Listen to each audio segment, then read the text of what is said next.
Hi friends, welcome to mini சமையல். இன்றைக்கி நம்ம சேனலில் எல்லாருக்குமே ரொம்ப பிடிச்ச உளுந்த வடை நல்லா வெளியில் மொறு மொறுன்னு கிறிஸ்பியாகவும் உள்ளே நல்ல பஞ்சு போல் சாஃப்டாகவும் எப்படி பண்ணுறதுன்னு பார்க்கலாம். உளுந்த வடைக்கு நம்ம மாவு மட்டும் ரெடி பண்ணிட்டோன்னா அடுத்த 10 நிமிஷத்தில் ஈஸியாக செஞ்சு முடிச்சிடலாம். மார்னிங் டிஃபனோடு சேர்த்து சாப்பிட்றதுக்கும் சரி, ஈவினிங் டீ சாப்பிட்ற டயத்துலையும் சரி, இந்த உளுந்த வடை இருந்தாலே போதும். இதை விட ஒரு பர்ஃபெக்டான ஸ்நாக்ஸை இருக்கவே முடியாது. இப்போ இந்த உளுந்த வடை எப்படி செய்கிறதுன்னு வீடியோக்குள்ளே பார்க்கலாம். அதுக்கு ஃபஸ்ட்டு ஒரு பவுல் எடுத்துக்கோங்க. அதில் 1 கப் அளவுக்கு உளுந்து சேர்த்துக்கோங்க. நான் இப்போ 300 கிராம் அளவுக்கு உளுந்து சேர்த்துருக்கேன். இப்போ நம்ம எடுத்துருக்க இந்த உளுந்தை ஊற வச்சுக்கணும். அதனால் இந்த உளுந்து ஊறுறதுக்கு தேவையான அளவு தண்ணி சேர்த்துக்கலாம். இப்போ இது நல்லா ஒரு மணி நேரம் ஊறட்டும். 1 மணி நேரம் ஊறினாலே உளுந்து நல்லா ஊறி வந்துடும். அதுக்கப்புறமா நம்ம இதை வாஷ் பண்ணி எடுத்துக்கலாம். அது வரைக்கும் இதை ஒரு மூடி போட்டு மூடி வச்சு வெயிட் பண்ணுங்கள். 1 மணி நேரம் கழித்து பார்க்கலாம். இப்போ 1 மணி நேரம் ஆச்சு. உளுந்து ஊறி வந்துருச்சான்னு பார்க்கலாம். பாருங்கள், இப்போ உளுந்து நல்லா முழுமையாக ஊறி வந்துருச்சு. உளுந்து பார்க்கும்போது இந்த அளவுக்கு ஊறி வந்தால் போதும். 1 மணி நேரம் ஊறினாலே போதும், அதுக்கு மேலேலாம் ஊற தேவையில்ல. இந்த அளவுக்கு உளுந்து ஊறி வந்த உடனே இதை நல்லா ஒரு 2 முறை வாஷ் பண்ணி எடுத்துக்கலாம். உளுந்தை வாஷ் பண்ண பிறகு ஒரு மிக்ஸி ஜார் எடுத்துக்கங்க. அதில் நம்ம வாஷ் பண்ணி எடுத்து வச்சுருக்க உளுந்தை சேர்த்துக்கலாம். உளுந்தை நம்ம வாஷ் பண்ண பிறகு தண்ணியெல்லாம் நல்லா வடிகட்டிட்டு எடுத்து வச்சுக்கோங்க. வடைக்கு நம்ம உளுந்து அரைக்கும் போது அதிகமாக தண்ணி சேர்த்துடக்கூடாது. அதனால் நல்லா தண்ணியை வடிகட்டிட்டு அதுக்கப்புறமா உளுந்தை மிக்ஸி ஜாரில் சேர்த்துக்கோங்க. இதை அரைக்கிறதுக்கு முன்னாடி தேவையான அளவு கொஞ்சம் உப்பு சேர்த்துக்கலாம். இப்போ ஃபஸ்ட்டு நம்ம உளுந்து அரைக்கும் போது தண்ணி எதுவுமே சேர்த்துடக்கூடாது. உளுந்து ஏற்கனவே தண்ணியில் நல்லா ஊறி இருக்கிறதுனால அரைக்கிறதுக்குமே ஈஸியாக தான் இருக்கும். அப்படி தேவைப்பட்டால் ஒரு 2 ஸ்பூனோ இல்லை 3 ஸ்பூனால் அளந்து ஊற்றிக்கோங்க. தண்ணி அதிகமாக சேர்த்துடக்கூடாது. அவ்வளோதான். இப்போ உளுந்தை அரைச்சி எடுத்தாச்சு. அரைச்சி எடுத்த உளுந்தை ஒரு பவுலுக்கு மாற்றிக்கலாம். உளுந்து அரைச்சதுக்கப்புறமா மாவை எடுத்து பார்த்திங்கன்னா இந்த மாதிரி கன்சிஸ்டன்சியில் இருக்கணும். நல்லா நைஸாக அரைப்பட்டு வந்திருக்கணும். அதே சமயத்தில் கையில் எடுத்துட்டு இப்படி கீழே போட்டால் அப்படியே அழகாக கலண்டு விழுகணும். இப்படி இருந்தால் தான் வடைக்கு மாவு சரியான கன்சிஸ்டன்சியில் இருக்கும். வடைக்கு தேவையான மாவை இப்போ நம்ம அரைச்சி எடுத்தாச்சு. அடுத்ததாக இந்த மாவில் சேர்க்கக்கூடிய பொருட்களை சேர்த்துக்கலாம். 1 ஸ்பூன் அளவுக்கு மிளகு சேர்த்துக்கங்க.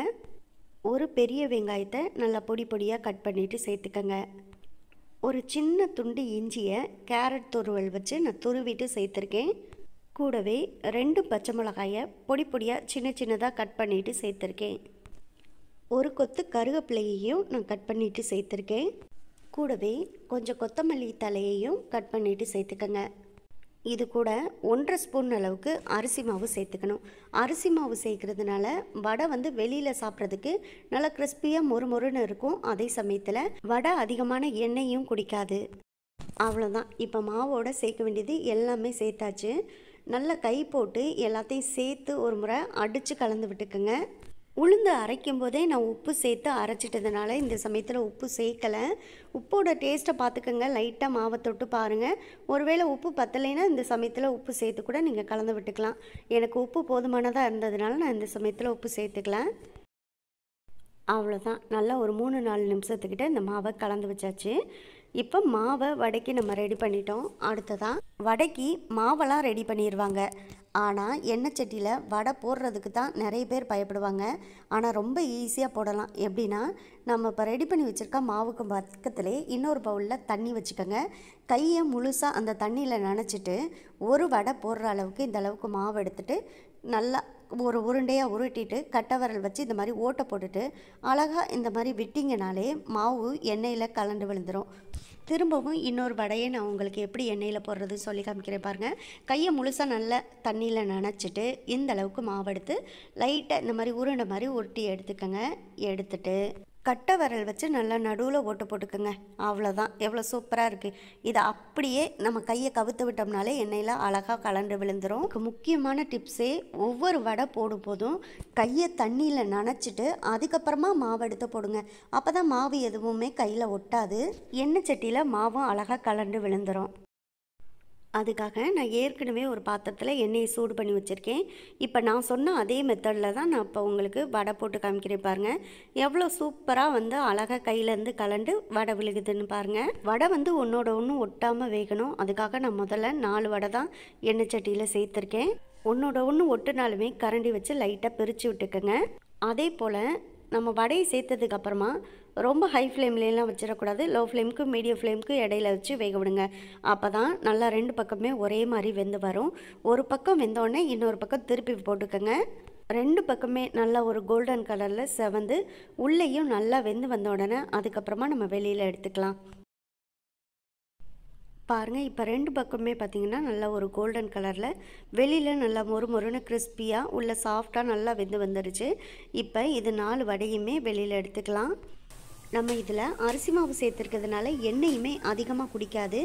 இப்போ நம்ம இது மேலே உள்ள எண்ணெயெல்லாம் நல்லா வடிச்சிட்டு அதுக்கப்புறமா ஒரு பிளேட்டில் மாற்றி எடுத்து வச்சுக்கலாம். ரொம்ப ரொம்ப சூப்பராக நல்ல மொறுமொறுன்னு கிறிஸ்பியாக நமக்கு இந்த வடை வந்திருக்கு. உங்களுக்கு பார்க்கும்போதே தெரியும் பாருங்கள் எந்த அளவுக்கு பர்ஃபெக்டாக கடைகளில் செய்கிற வடை மாதிரியே செஞ்சு முடிச்சாச்சு. அவ்வளோதான்.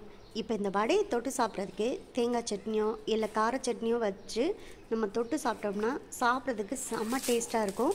பாருங்கள் வெளியில் எவ்வளோ சூப்பராக கிறிஸ்பியாக உள்ள நல்லா பஞ்சு போல் சாஃப்டாக இருக்குது.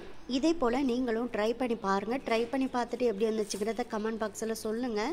இந்த வீடியோ உங்களுக்கு பிடிச்சிருந்தா லைக் பண்ணி நம்ம சேனலை மறந்துடாமல் சப்ஸ்கிரைப் பண்ணிக்கோங்க. சப்ஸ்கிரைப் பண்ணும்போது பக்கத்தில் உள்ள பெல் ஐக்கானை கிளிக் பண்ணி வச்சுட்டிங்கன்னா நான் போடக்கூடிய குக்கிங் வீடியோ எல்லாமே உடனுக்குடனே உங்களுக்கு வந்து சேரும். உங்கள் ஃப்ரெண்ட்ஸ் அண்ட் ரிலேட்டிவ்ஸ் எல்லாருக்கும் ஷேர் பண்ணுங்கள். இதே போல் அடுத்தடுத்து நல்ல நல்ல வீடியோவில் சந்திப்போம். ஓகே, பாய்.